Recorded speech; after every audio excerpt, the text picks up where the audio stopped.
क्या वाकई ईरान ने अमेरिका को हैरान कर दिया? सोचिए, एक ऐसा मुल्क जिसे दुनिया की सबसे ताकतवर फौज कहा जाता है, कौन है आप समझ सकते हैं? उसके जदीद तरीन अड्डे यानी मॉडर्न अड्डे, सख्त तरीन दिफाई निजाम, सबसे ज्यादा मतलब मजबूत डिफेंस सिस्टम और हर वक्त निगरानी करने वाले रडार, और फिर एक पुराना जंगी तैयारा। जी हां, एक पुराना जंगी तैयारा। जहां अभी तैयारों की कौन कौन सी किस्म आपको पता है ना, थोड़ा सा आप अगर शौक रखते होंगे तो F-15 तो छोड़िए, F-35 उसका दौर है, उससे भी जो है हायर।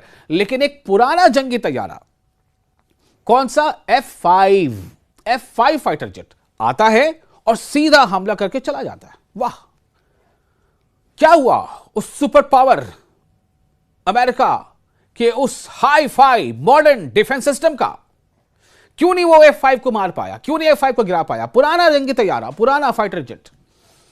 यही दावा एक रिपोर्ट में किया गया है। और ये फाइटर जेट कहां से आया, किसका था?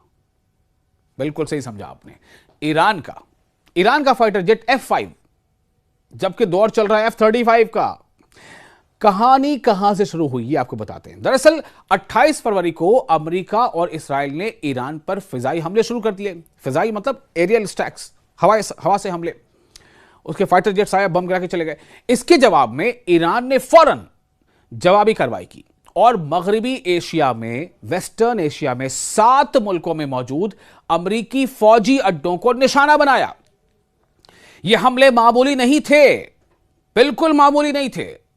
जैसी कि रिपोर्ट्स आ रही उसके मुताबिक निशाना बने कौन कौन? गोदाम, कमांड सेंटर, तैयारों के हैंगर्स, रनवे, जदीद रडार सिस्टम्स यानी modern radar systems, satellite communication, ये तमाम चीजें निशाना बने। और ये तमाम चीजें किसकी थी? अमेरिका की थी, सुपर पावर कहे जाने वाले देश की थी। कहां थी? मिडिल ईस्ट के अलग अलग देशों में, कहीं कुछ सऊदी अरब में, कुछ कतर में, कुछ बहरीन में, कुछ यूएई में, कुछ जॉर्डन में। तो ये सब, और यहां तक कि कई तैयारे भी तबाह कर दिए गए। किसने तबाह किए? ईरान ने किए, अगर रिपोर्ट सही है तो उसकी बात है साहब।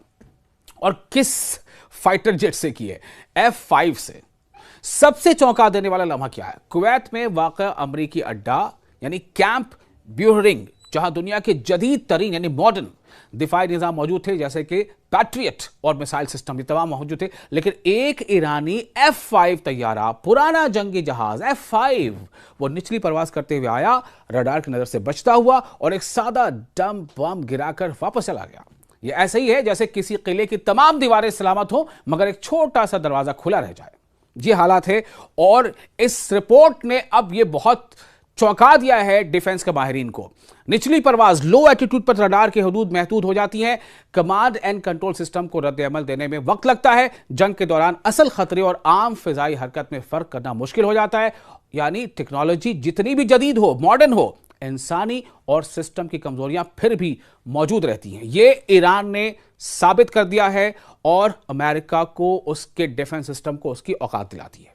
आबनाए हुर्मुज यानी स्ट्रेट ऑफ हुर्मुज की बंदिश से, ब्लॉकेट से आलमी तिजारत पर काफी असर पड़ रहा है। अब आपको यह बता दें कि पनामा कैनाल जो है, पनामा कैनाल, वहां से गुजरने की फीस $4 बिलियन तक पहुंच गई है। आबनाए हुर्मुज पर कंट्रोल है। एक तरफ ईरान ने बंदिश लगा रखी है, दूसरी तरफ अमेरिका जो है वो ईरान के बंदरगाहों के आसपास ब्लॉकेट कर रखा है। इन सब का असर किधर पड़ रहा है? पनामा कैनाल पर। पनामा कैनाल से गुजरने की फीस $4 मिलियन तक पहुंच गई है। तेल की कीमतें और सप्लाई चेन शदीद दबाव में हैं। यह खबर आलमी तिजारत यानी वर्ल्ड लेवल पर जो ट्रेड है उसके लिए और एनर्जी के लिए, तवानाई के लिए और समंदरी रास्तों के बारे में एक अहम तब्दीली को बयां करती है, जो आपको बताने चाह रहे हैं। तो आपको यह हम बता दें कि बुनियादी मसला दरअसल है क्या? दुनिया की एक निहायत अहम समुद्री गुजरगाह यानी स्ट्रेट, जिसका पूरा नाम है स्ट्रेट ऑफ हॉर्मुज, इस वक्त तकरीबन बंद हो चुकी है या गैर महफूज हो गई है। कोई भी देश वहां से अपनी शिप को गुजारना नहीं चाहता, क्योंकि ईरान ने स्ट्रेट ऑफ हॉर्मुज पर अपना कंट्रोल बरकरार रखा हुआ है। और दूसरी तरफ अमेरिका ने क्या किया है कि ईरान के पोर्ट्स से कुछ दूरी पर अपनी ब्लॉकेट लगा रखी है। तो बहरहाल ये जो स्ट्रेट ऑफ हॉर्मुज है, ये रास्ता मशरिक़ वस्ता से तेल की तरसील यानी तेल को वहां से गुजरने के लिए एक बहुत ही अहम रास्ता है। जब यहां खतरा बढ़ता है, जैसे जंग, मिसाइल हमले या कशीदगी, यानी तनाव, तो जहाज़ों के लिए गुजरना मुश्किल हो जाता है। इसका असर कहाँ पड़ा और कैसे पड़ता है? जब कंपनियां इस खतरनाक रास्ते से बचने लगीं, यानी कंपनियों को डर लगने लगा कि हो सकता है कि वहां पर हमले हो जाएं और उनके साथ हादसा पेश आ जाए, बड़ा नुकसान हो जाए, तो इस डर के बाद उन्होंने मुतबादिल यानी ऑल्टरनेट रास्ते अपनाए। इनमें सबसे अहम है पनामा कनाल। क्या है पनामा कनाल? यह कनाल बहरे ओकियानूस और बहरुल काहिल को मिलाती है और आम हालात में भी मसरूफ रहती है। आम दिनों में भी ये काफी मसरूफ रहती है, बिजी रहता है इसका ट्रेन। अब इसकी पनामा कनाल की जो फीस है वो काफी बढ़ गई है। आमतौर पर कनाल से गुजरने की फीस 3 से 4 लाख डॉलर, तरजीही गुजरने की इजाफी फीस तकरीबन 3 लाख डॉलर। अब आप सोचें कि आमतौर से फीस क्या है, 3 से 4 लाख डॉलर वहां से आप यानी पनामा कनाल से अपने जहाज़ों गुजारने का। लेकिन अगर आप चाहते हैं कि हमें जल्दी या हमें पहले या हमें जो एक चेन बनी हुई है या जो सीरीज़ बनी हुई है या जो कहते हैं ना कि लाइन बनी हुई है, तो लाइन में चूंकि हम काफ़ी पीछे हैं तो हम चाहते हैं कि थोड़ा हमें तरजीह मिल जाए, थोड़ा हम जल्दी गुजार लें, तो उसके लिए आपको इजाफी फ़ीस देनी पड़ रही। वो क्या है? तरजीही गुजरने की इजाफी फ़ीस है तकरीबन 3 लाख डॉलर, यानी कि लगभग दोगुनी हो गई ना।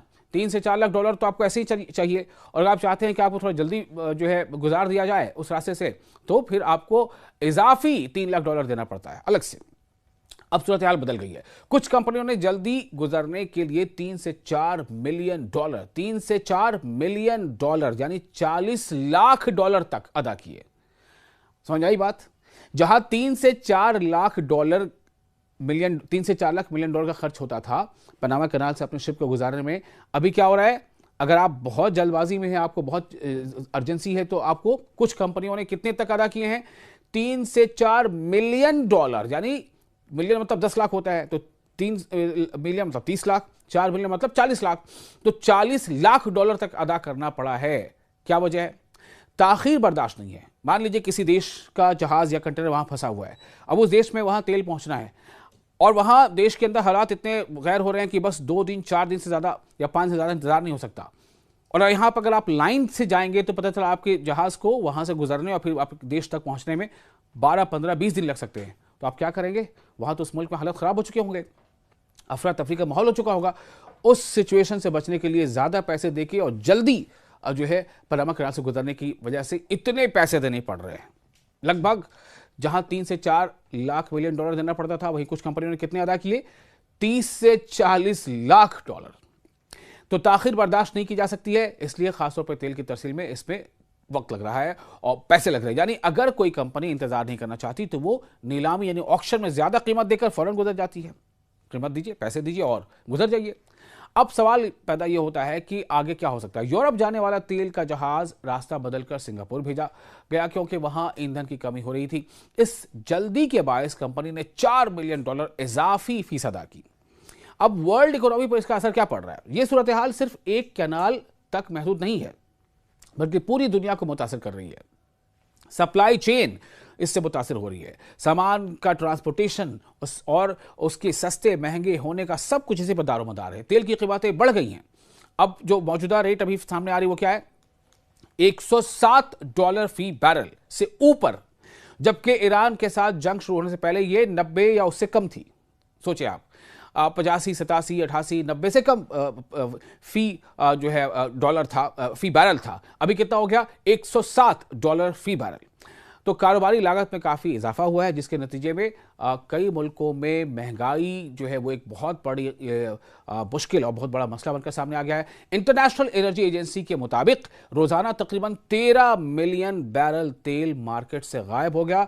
इसे तारीख का सबसे बड़ा तवानाई खतरा कहा जा रहा है। सियासी और सिक्योरिटी पहल क्या है इसको लेकर के?